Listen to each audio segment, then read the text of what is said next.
Welcome to Mind the Gap, the podcast where we pretend PennyPinch Industries cares about security.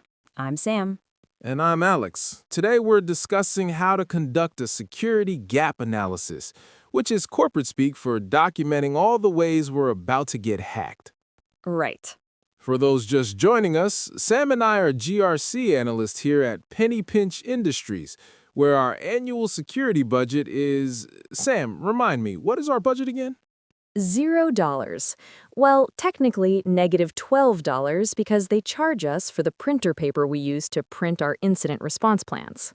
Ah, yes, the incident response plan that just says, panic quietly so you don't alarm the customers. Exactly. So let's dive into the 5 thrilling steps of security gap analysis. Step 1, scoping and mapping. This is where we compare our beautifully written policies against whatever management Googled 5 minutes before the audit. Usually SOC 2 or NIST, right? Right, though last quarter, someone suggested we use the OWASP Top 10 as our comprehensive security framework. I had to gently explain that's like using a grocery list as your retirement plan. Mm-hmm. So, in the mapping phase, we take our policies, those Word documents that say things like, employees shall use strong passwords, and we map them against actual security controls. Think of it like this. Imagine you bought the most expensive vault door money can buy. Okay. Beautiful vault door, military grade.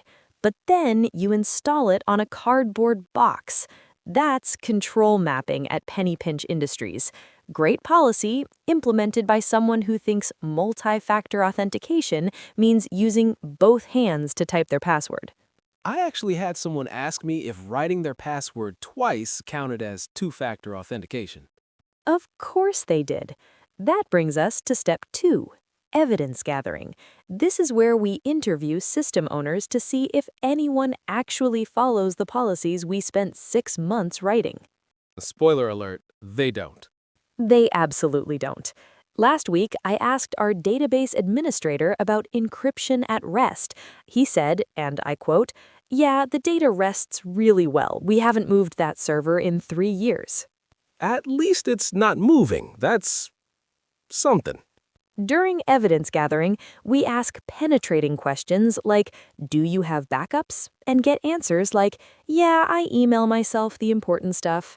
We document these responses in what I like to call the horror collection. The horror collection is extensive.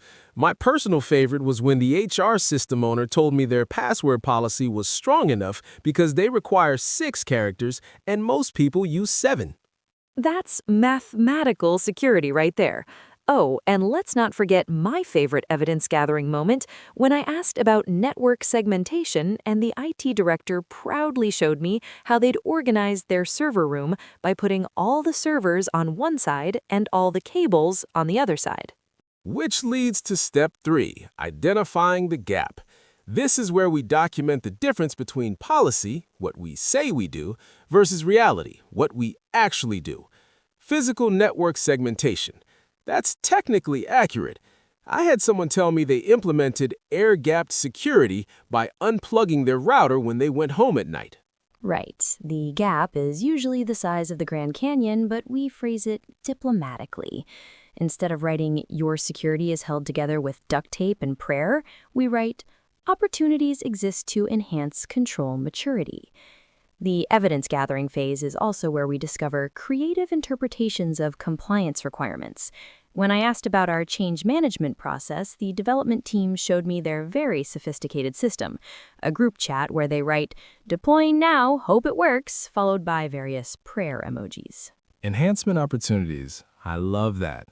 Like when I found out our encrypted database was just password protected with password 123, I wrote, "Current encryption implementation may benefit from algorithmic sophistication." You have such a gift for understatement. Thank you. The key to gap identification is being thorough.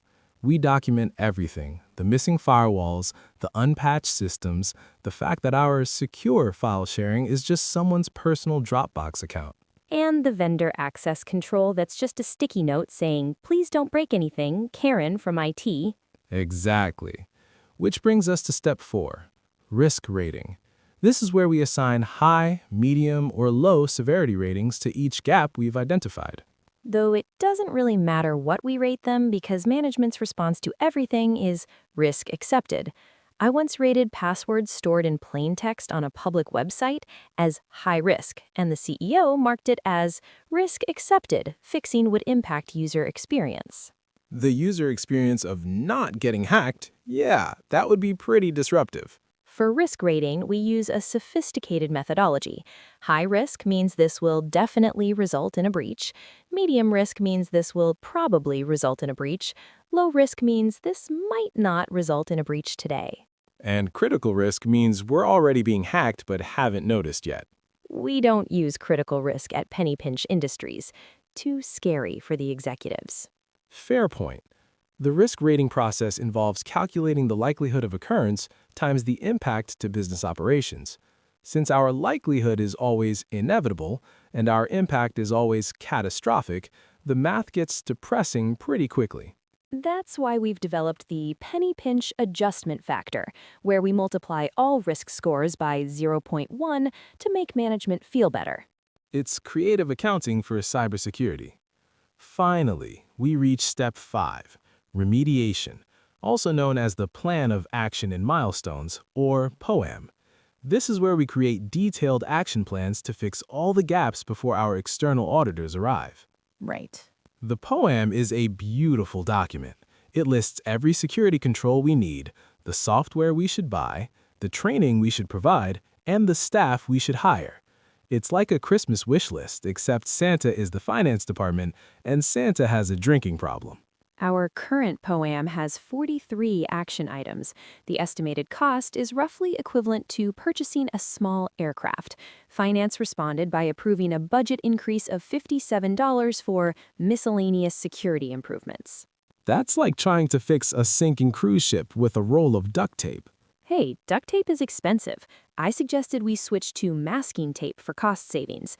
The remediation plan typically involves 3 phases. Phase 1 is buy software. Phase 2 is train people. Phase 3 is pray nothing happens before the audit. Phase 3 has the highest success rate in my experience.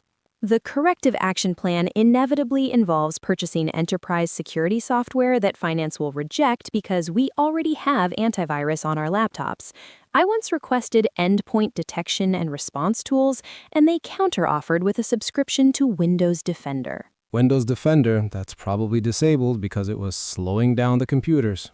Of course, the timeline for remediation is always before the audit, which gives us roughly the same amount of time it takes to achieve world peace. We set milestones like implement multi-factor authentication by next Tuesday when we don't even have single-factor authentication working properly. True. Our current authentication system is, if you know where the building is, you can probably get in. But here's the thing about gap analyses. They're actually valuable exercises. Even at PennyPinch Industries, documenting our security gaps helps us understand exactly how doomed we are. Right, it's like getting a medical diagnosis. Sure, the doctor tells you that you have 17 different diseases and 3 months to live, but at least now you know. Exactly. The gap analysis gives us a comprehensive inventory of our vulnerabilities, which is useful for insurance claims after we get breached. In your honor, we clearly documented that our security was inadequate. Here's the evidence. Before we wrap up, let's share our pro tip for listeners conducting their own gap analyses. Oh yes, the pro tip. If you find the gap between your security policies and reality is too large to reasonably address, don't fix the security, just rewrite the policy to match your current terrible practices. Can't implement encryption? Change the policy to say, data should be protected in a manner consistent with organizational capabilities. Can't afford security monitoring? Policy now says security incidents should be detected within a reasonable time frame considering available resources. Boom, no more gap. It's not lowering standards, it's aligning expectations with operational realities. That's actual corporate speak I learned in a compliance training. Beautiful. So there you have it, folks. The 5 steps of security gap analysis. Scope and map your controls, gather evidence of what actually happens, identify the terrifying gaps, rate the risks, and create remediation plans that will never get funded. Here's another pro tip. Master the art of security theater terminology. Instead of saying our firewall is a cardboard cutout, write perimeter security utilizes a lightweight, sustainable, biodegradable solution with minimal maintenance overhead. Thanks for listening to Mind the Gap. Next week, we'll be discussing how to write an incident response plan using only free software and office supplies. And remember, when documenting vendor management, don't write, "We have no idea who has access to what." Instead, try vendor access follows a trust-based model with organic oversight mechanisms. It sounds intentional rather than terrifying. That should be a fun one. Until then, remember, if you can't secure it, document it. If you can't document it, pretend it doesn't exist. And if you can't pretend it doesn't exist, well, start updating your resume. This has been Mind the Gap. Stay secure, everyone, or at least stay employed. Bye-bye now.